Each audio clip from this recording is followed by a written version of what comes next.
Oi, eu estou a gravar este vídeo para meus alunos da graduação em Biblioteconomia da UFRJ, porque nós faremos no próximo mês uma viagem a Belo Horizonte, uma viagem didático-pedagógica. A ideia é ampliar o conceito de texto. O foco da disciplina foi a produção de texto. E nós, em sala de aula, usamos muitas vezes os conceitos de melodia, harmonia e polifonia, sempre com a intenção de mostrar que os textos podem ser polifônicos e que é melhor que o sejam, porque toda vez que um autor escreve, a fala dele fica mais sólida à medida em que ele consegue fundamentar o que diz a partir de outras falas.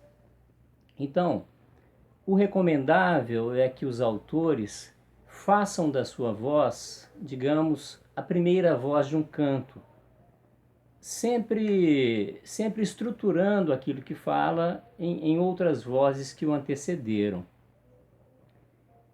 Essa operação construtiva, ela está presente em todas as artes.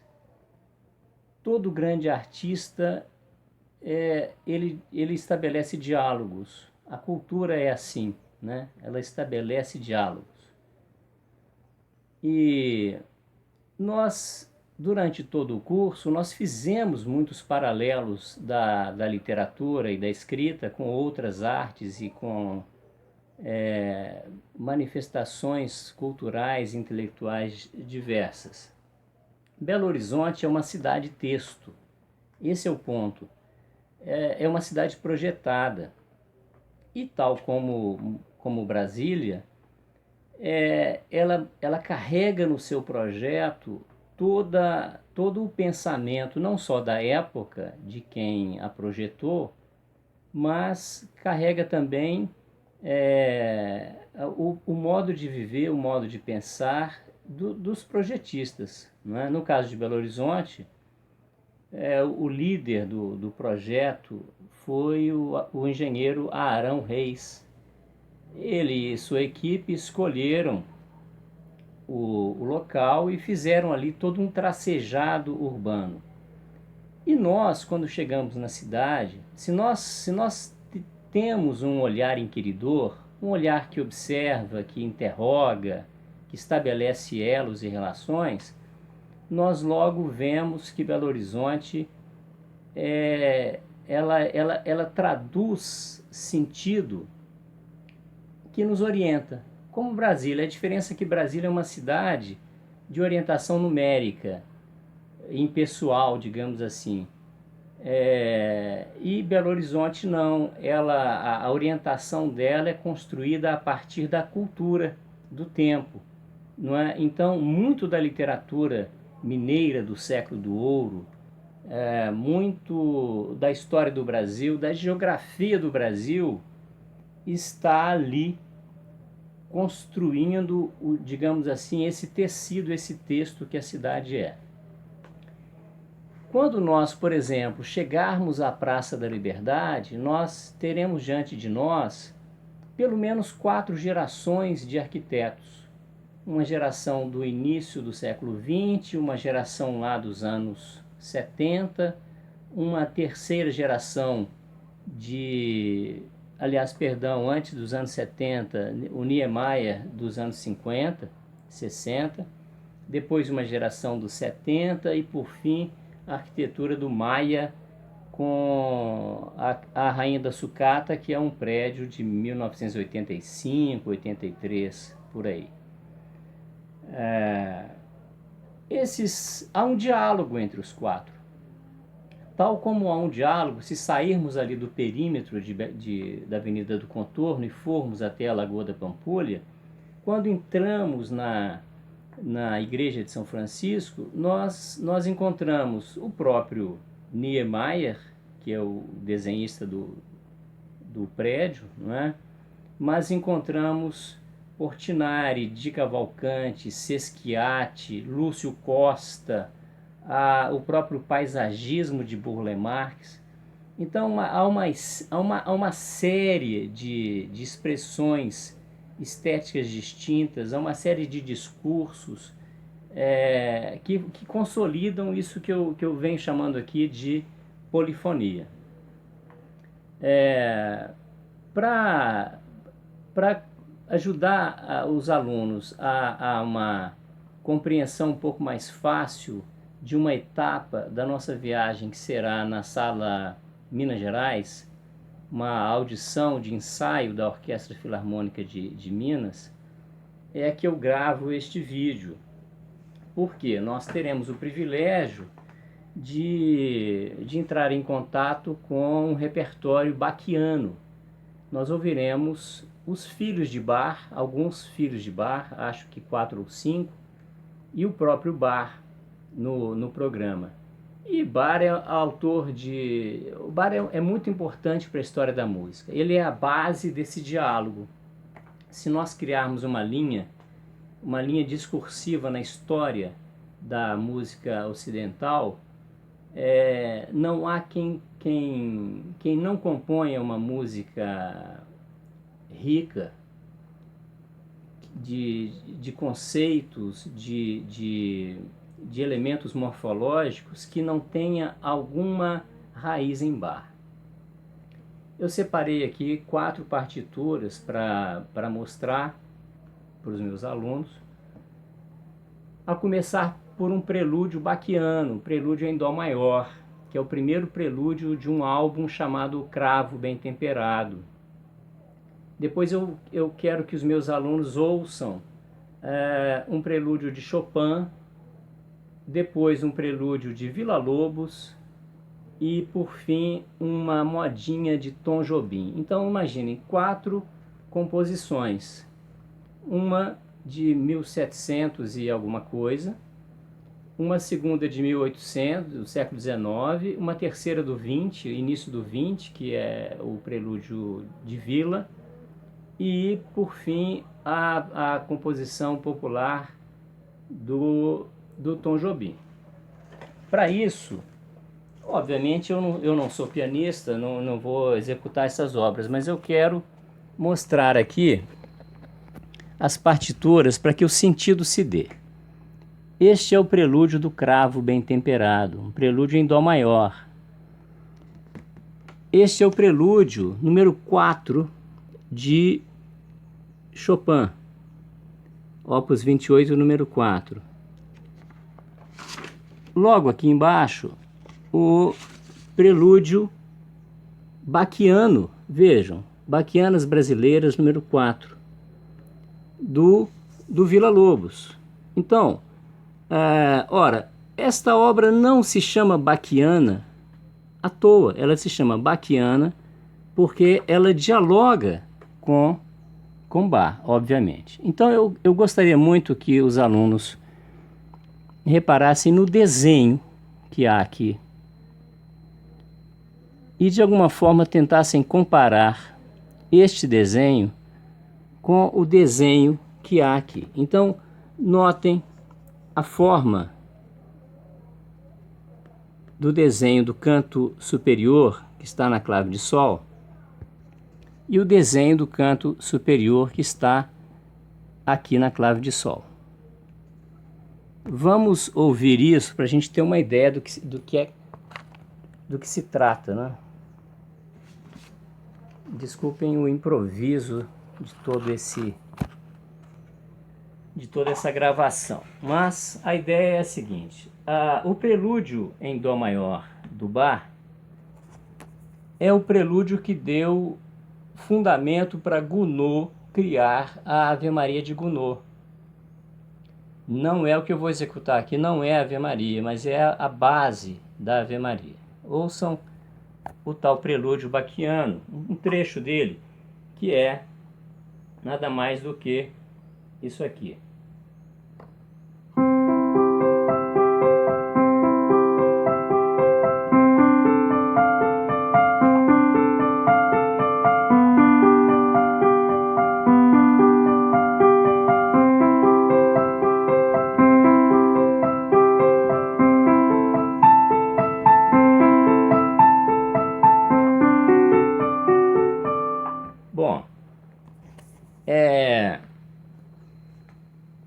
que fique nesta execução a percepção de traços da polifonia. Reparem que o ataque que acontece aqui, este ataque aqui, é este. Então, ouçam o seguinte.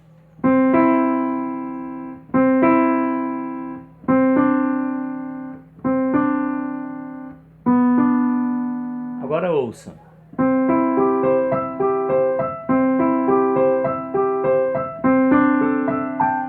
Então, o que é que temos? É como se fossem dois cantores homens aqui.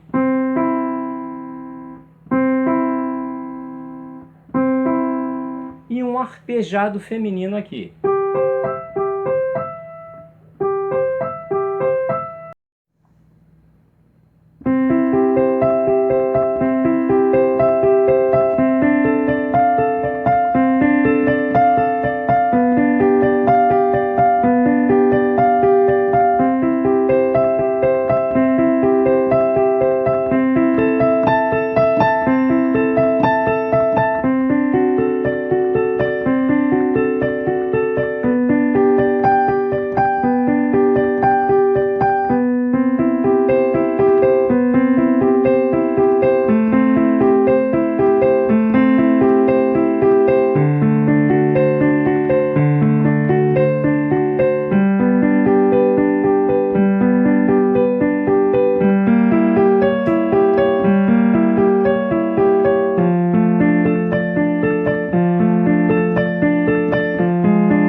Bem, vocês veem que há um improviso aqui em termos de infraestrutura. Isso não é um estúdio de gravação, então tudo é muito amadorístico, né? Mas eu quero só que vocês percebam o seguinte: vocês acabaram de ouvir a execução do prelúdio em Dó maior, que tinha essa estrutura arpejada.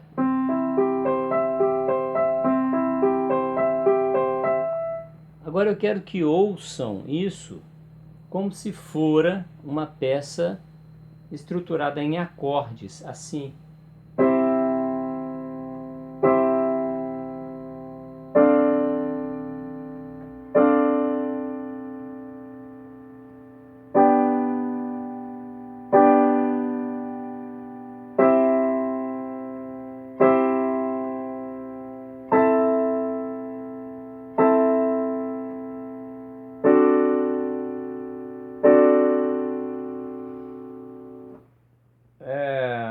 Talvez dessa maneira a gente perceba mais claramente a diferença da estrutura polifônica.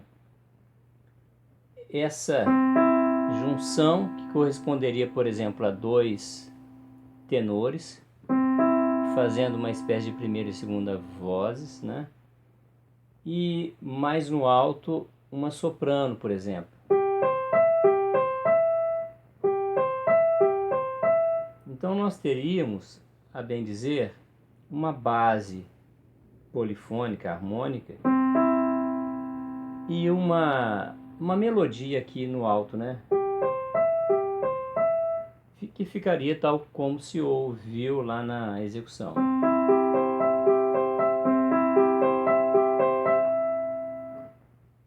Mas eu quero que percebam que, se isto se dá aqui no cravo bem temperado, não é? Que era o que eu executava, agora a execução do prelúdio baquiano é distinta. Vejam o que acontece no prelúdio baquiano. A peça tem a seguinte estrutura. Notem que ela também tem um movimento arpejado e que há digamos assim, há um diálogo entre os sons médios e graves e os sons agudos, tal como se ouviu no prelúdio de Bach.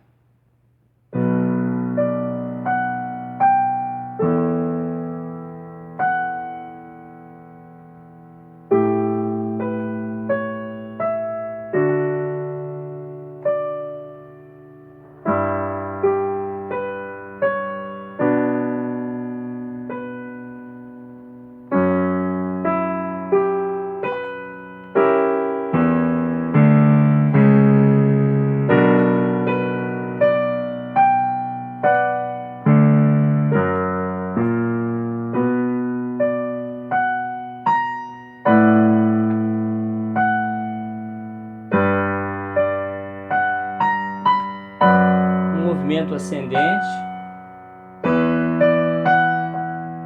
sempre buscando essa dinâmica ascendente.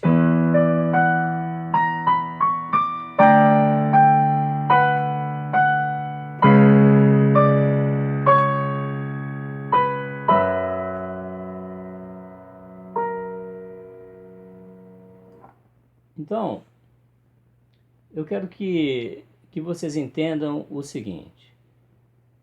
Bach, quando criou o cravo bem temperado, ele tinha uma série de propósitos. O primeiro deles é que a expressão temperado vem de têmpera,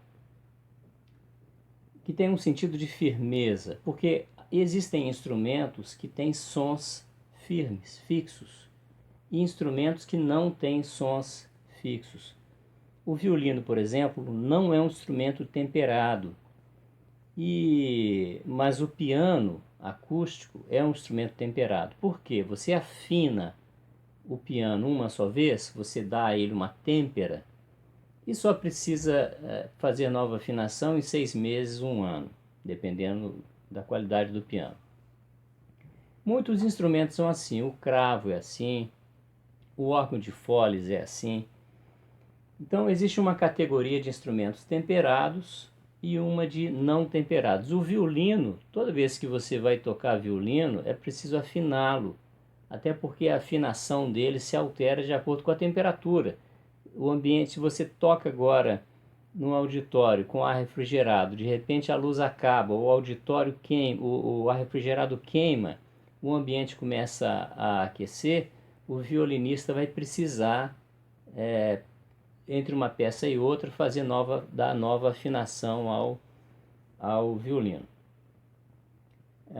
O violão também, os instrumentos de corda, exceto o cravo, a família do piano. O piano é um instrumento de cordas, né? De cordas percutidas. Esses de cordas dedilhadas e friccionadas são não temperados. Então, a firmeza a que a gente se refere aqui no cravo é a maneira com que o Bach determinou a afinação, a combinação de sons numa organização de tonalidades. Vejam aqui no índice do cravo bem temperado, Reparem que o índice é prelúdio 1, fuga 1. Existe uma armadura de clave com uma certa tonalidade, é dó, né? Dó maior. Aqui também. Depois ele vai fazendo, ele vai subindo. Ele tem uma alteração cromática ascendente até chegar no par de prelúdio e fuga número 24. O Cravo Bem Temperado é uma obra importantíssima para a história da música. Ela inaugurou um modo de organizar as tonalidades. Isso influenciou muita gente que veio depois, Haydn, Mozart e todos os que vieram depois, salvo num período em que esse álbum ficou esquecido na história da música. Então, se a gente pega, por exemplo, o prelúdio de Chopin que eu citei, ou o prelúdio do Villa-Lobos, nós veremos a influência de Bach lá. Não foi à toa que o Villa criou um álbum chamado Baquianas Brasileiras com essa intenção. A primeira intenção qual era? A de criar uma série musical essencialmente brasileira, com temas brasileiros, com uma ritmia brasileira, com a ginga e o batuque brasileiros, mas com a estrutura, os jogos, a herança polifônica baquiana. Ele trouxe isso para a composição dele e o prelúdio do Villa tem essa estrutura que vocês viram aqui, com esse mesmo caráter polifônico baquiano. E o nosso Tom Jobim seguiu a mesma trajetória. Todos nós sabemos o quanto o Tom Jobim é um compositor maduro, com não só uma criatividade muito grande, mas também com uma base teórica muito grande. O Tom Jobim era maestro e arranjador, foi talvez um dos 5 compositores mais importantes no mundo da época dele. E o Tom recebeu uma herança forte do Villa-Lobos. Como nas baquianas brasileiras, a gente também tem agrupamentos de peça, como a gente viu aqui, pares de prelúdios no Cravo Bem Temperado, a gente vê pares quartetos, grupos de 4 composições nas 9 baquianas brasileiras. E um dos gêneros que estão dentro dos 4 do Villa é a modinha. A modinha que o Villa aprendeu na música de raiz brasileira, que tem também uma herança portuguesa, enfim. Bom, o fato é que o Tom Jobim apreciou esse gênero e compôs algumas peças assim. Eu não vou tocar a modinha do Tom, porque eu não sou cantor, também não sou pianista, e a modinha precisa ser cantada. Então, por favor, procurem lá no YouTube alguma gravação do Tom executando a modinha e comparem as 4 peças: Bach, Chopin, Villa e Tom, e sintam essa herança e esse diálogo, o posterior reverenciando o anterior, dialogando, buscando elementos, sendo original e criativo, mas com uma reverência à tradição da estética e da história da música. Isso nós vamos aprender, nós vamos confirmar na nossa viagem a Belo Horizonte em relação à escrita, fazendo sempre esse paralelo com a arquitetura, urbanismo, a música erudita, as artes populares e tudo que a nossa experiência e a nossa formação permitir. Um abraço, um beijo e até a nossa viagem a Belo Horizonte com essa experiência magnífica na Sala Minas Gerais com a Orquestra Filarmônica de Minas Gerais.